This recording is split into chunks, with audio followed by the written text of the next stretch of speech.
In 1929, years of wild debt-fueled speculation over company stocks came to a halt with the worst economic disaster in history. In 2001, years of wild debt-fueled speculation over technology companies that were apparently going to revolutionize the future came to a halt when most of them were shown to be worthless. And in 2008, years of debt-fueled speculation from borrowers that just needed that fifth investment property and the bankers that were more than willing to accommodate this to sell some more mortgage bonds came to a grinding halt when people realised that everything propping up this speculation was based on absolute garbage. As of making this video, we have just lived through the fastest 30% market decline in US history, outpacing all of the examples I just listed above. And it is easy to think that this one's just a bit different. All of those examples were pretty clearly based on wild speculation and poor investment, whereas this crisis is caused by an invisible enemy that must not be named. Well, no, not really. This disease has been a fantastic excuse for governments and businesses and individuals to rid themselves of blame in causing this economic crisis. They have all agreed to pat each other on the back and say, there, this is just a 1 in 100 year event that we could have never seen coming. It wasn't our fault. But make no mistake about two things. The lockdown actions taken by governments around the world in recent weeks will cause an economic recession. This was not caused by those actions. It was really a long time coming. We find ourselves in the same debt-fueled speculative bubble today that we did on the brink of every other economic recession. The only difference is this time, we have something else that we can try and blame instead of ourselves. What makes it all that much worse is that unlike all of the other economic recessions in modern history, governments are not acting exclusively to rectify the economic problem, because they need to balance their response to the economy with their response to public safety. And in many instances, those two actions are at odds with one another. This video is the extended part 2 of a 2-part series on the economics of a crisis. In the first video in this series, we explored how governments typically react to economic downturns, such as the one we're about to go into. In this video, we will explore the mistakes that actually got us here and how we are destined to repeat those mistakes all over again. And as with a lot of financial issues, it all starts with debt.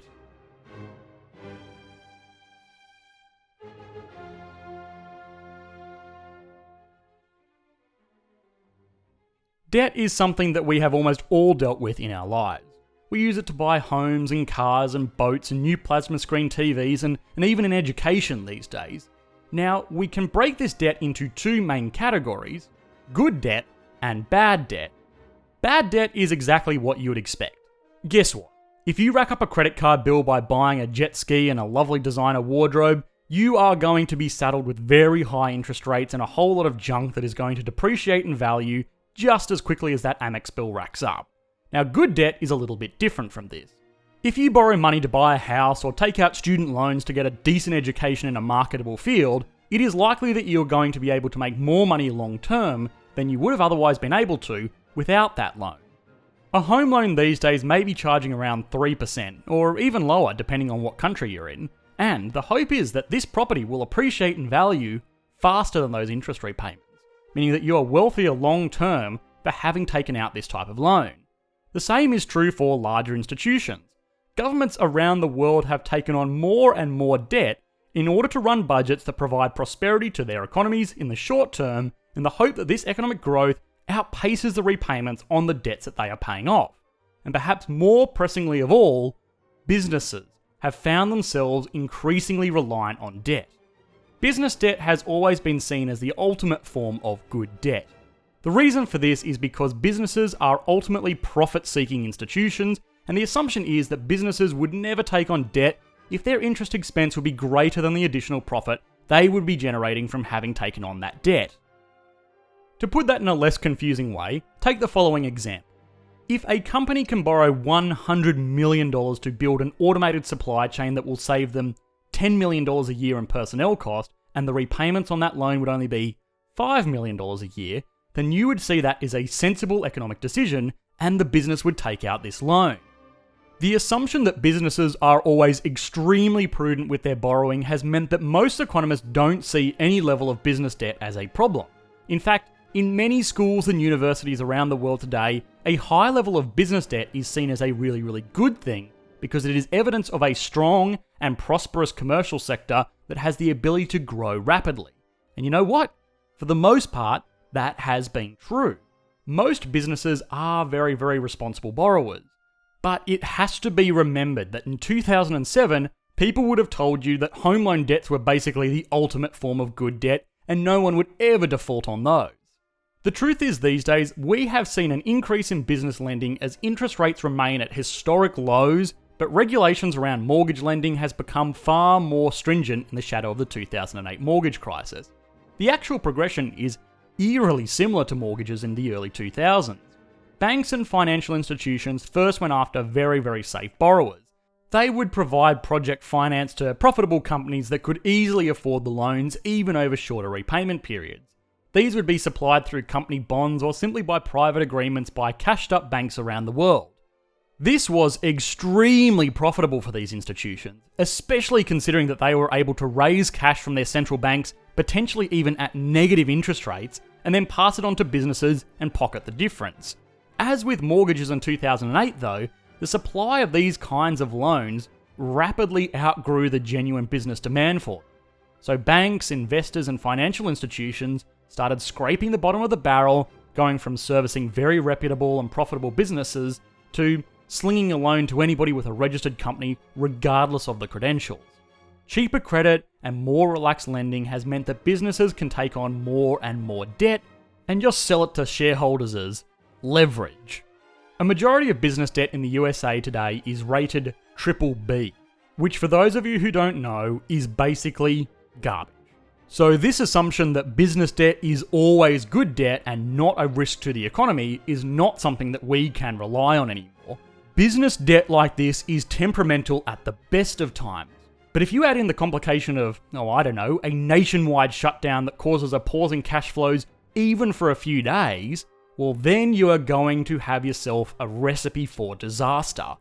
This debt is not exclusive to just businesses anymore though. In many ways, it looks as if irresponsible lending has permeated through our entire global economy, and perhaps most specifically, into a nation that may not have learnt its lesson the last time around.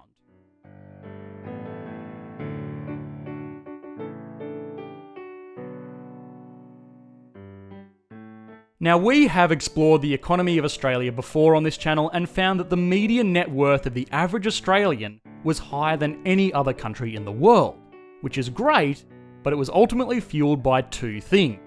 The first was their ingenious system for retirement savings, which has meant that every working adult in the country is saving close to 10% of their income as a requirement, and the second was the housing market. As a resident of Sydney myself, let me tell you about this housing market. It was one of the most costly in the world, with most houses within driving distance of the CBD being sold for well over 1 million Australian dollars. Now, there have been a few things driving this.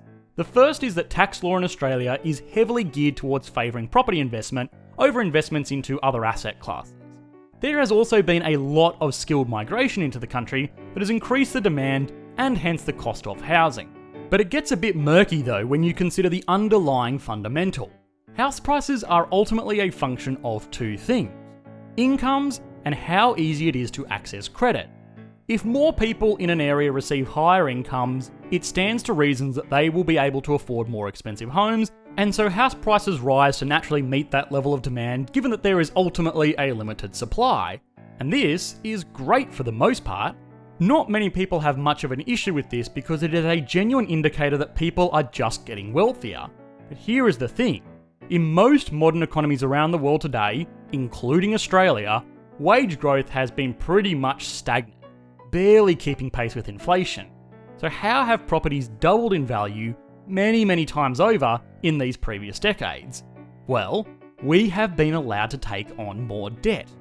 Home lending before 2008 was seen as a great way of investing both for banks and individuals. And then after 2008, we entered a period where interest rates remained at record lows for year after year, meaning that more people could borrow more money and artificially bring more firepower to auctions that were still happening on a limited supply of houses and hence higher prices. The reason this became particularly apparent in Australia of all places though, was because it never really fully felt the fallout of 2008 because it never actually went into a recession. Which sounds great, but in reality it may have just given the economy a longer time to become all the more inflated with a further way to fall. I pick on Australia because, well, I live here and it is one of the most blatant examples. But the problem of debt-driven growth rather than fundamental-driven growth is becoming an issue all over the world that may be particularly difficult to deal with in this instance.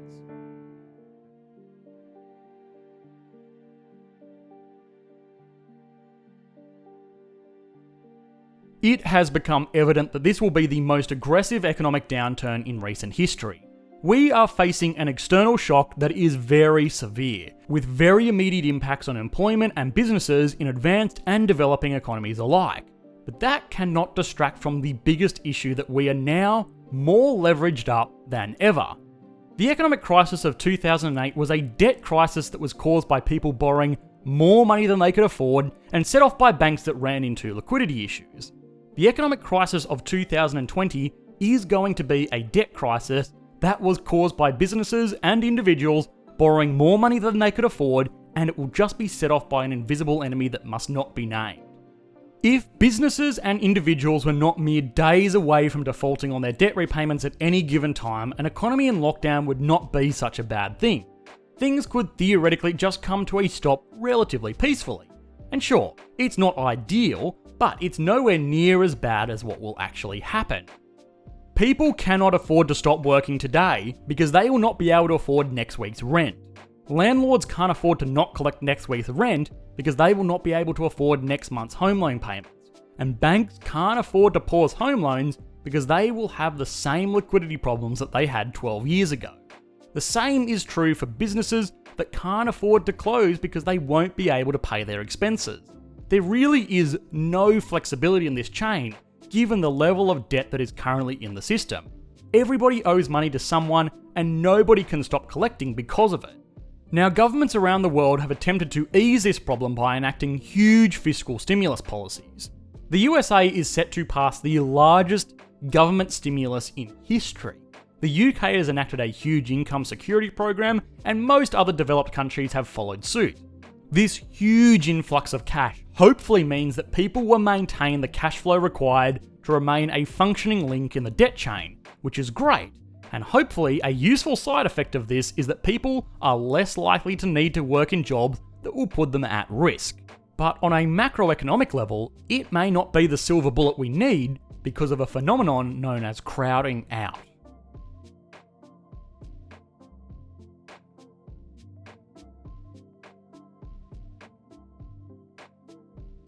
Crowding out is one of the scary things that governments have to address when they find themselves in a debt crisis. The logical response to these sorts of downturns is to assist those that are impacted with a stimulus to make sure that they have their needs taken care of, but perhaps more importantly, so that they can remain good little consumers and keep the economy ticking along. This, of course, costs the government a lot of money, which they would normally raise through taxes. But the last thing that a government wants to do during a time like this is tax people more, because it sort of defeats the purpose of a stimulus in the first place. So instead, they just borrow the money by issuing government bonds. These government bonds are bought up mostly by institutions seeking a nice, risk-free return during these uncertain times. And this lets the government spend generously while also avoiding placing the burden on the poor old taxpayer to fund that generosity. The problem with this though is that it soaks up a lot of the liquidity in the market. Oftentimes, governments will put out huge demand for cash in a very, very short space of time, raising hundreds of billions of dollars and leaving absolutely no money left over for businesses or households. If JP Morgan has just spent $10 billion buying up government bonds, well, it's not going to have much left over to fund the slightly riskier loans like those home loans or business loans. This is what we mean by crowding out. Really safe and attractive government lending crowds out the market for all types of lending. And when markets like housing and businesses that have been propped up by debt for decades are suddenly removed from this generous flow of new money, they crash hard. So this would still be a really bad outcome. It would be like giving a blood transfusion to an economy that you are also using as the blood donor. You are really just kind of moving the problem around. So what nations will do instead is conduct these measures in parallel with printing more money. Quantitative easing is just a fancy way of saying introducing a shit ton of money into the economy by printing more and more of it over at the central bank. This means that financial institutions are able to quickly build up more liquidity, and with their newfound wealth, they can provide loans to the government as well as regular borrowers, which keeps the whole system going and avoids the issue of crowding out that we saw earlier. So that's great then. The government gets to fund its stimulus without impacting taxpayers and without limiting people's ability to still get a loan, right? Well, no. There is always someone that will pay. So who is footing the bill for this one? In this case, it is savers. You know, the people that were responsible and had a decent amount of cash lying around so that they would be safe in a situation like this? As more and more cash is introduced into the economy, savers are impacted with higher rates of inflation, which eats away at the effective principle of their savings. So while there is not a direct outflow from their wallets, they are the ones that are indirectly funding this exercise. Now, the financial community's response to this? Good. Fuck savers. They should have been out there spending and racking up massive debt to be good little consumers. Our economy depends on spending, and savers aren't doing their part to help. And in many ways, well, they're kind of right. But it's still pretty unfair that the more responsible members of our society kind of bear the burden of other people's poor decision-making process.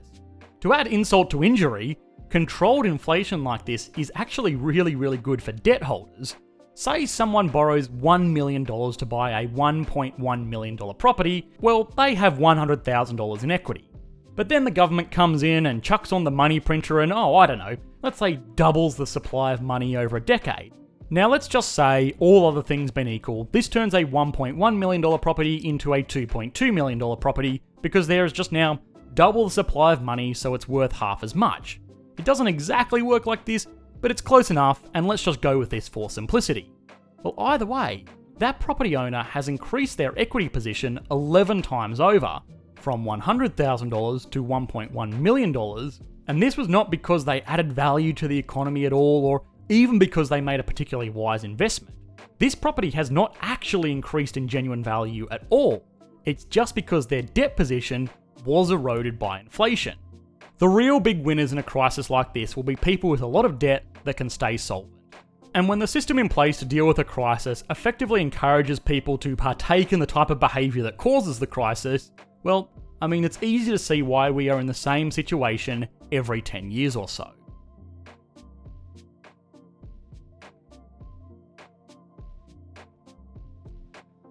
Unfortunately, a lot of what the future holds is speculation at this point. And people predicting that this will be the next Great Depression may look just as silly as the people that said this would all blow over 2 months ago. What can be said for certain, though, is that this is going to be an economic downturn of our own creation. We can't wipe our hands of this mess and say it's the fault of things outside of our control, because the underlying truth of the fact is that people got greedy and put themselves in precarious situations that would blow up in their face in situations like this. And again, what is going to make this all that much worse is that unlike all other economic recessions in modern history, governments are not acting exclusively to rectify the economic problem because they need to balance their response to the economy with their response to public safety. And in many instances, those two are at odds with each other. This lack of economic focus, alongside underlying issues that were caused by the last economic meltdown, threatened to make GFC 2.0 longer, more severe, and more widespread than any other economic downturn the working population has seen to date. Hi guys, thanks for watching. I hope you enjoyed the latest video and that you're all staying safe and well. If you did enjoy the video, please consider liking and subscribing, or maybe even supporting me on Patreon like these lovely people did. Otherwise, I will leave a link in the video description to our Discord server, so feel free to jump on that or participate in the Q&A sessions, and also enjoy the discussion amongst other economics nerds like myself. Cheers guys, bye.